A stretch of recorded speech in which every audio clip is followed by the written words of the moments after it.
په پېښور کې د لغمان ولایت لپاره د طالبانو والي په یوه برید کې په نښه شوی او له منځه تللی دی.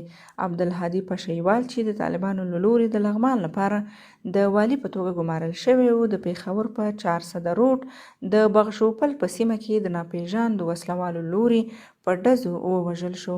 په پېښور کې د ځینې طالب چارواکو هدفي وژنې په داسې حال کې زیاتې شوې دي چې پاکستان په دې وروستیو کې د نړۍ او امریکا د متحدو ایالاتونو له زیات فشار سره مخ دی.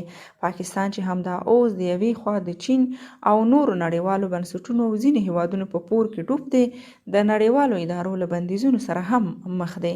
په سیمه کې د پاکستان د وضعیت څرګندویان وایي چې پاکستان د تاریخ بدې شپې ورځې تیروي او په ډیر سخت حالت کې د هر لوري راګیر شوی دی. له همدې کبله غواړي چې ځان د امریکا د نوي حکومت سره نږدې کړي او په دې پروسه کې ځان د تروریزم په وړاندې د مبارزې په صف کې د امریکا سره یو ځای وښایي.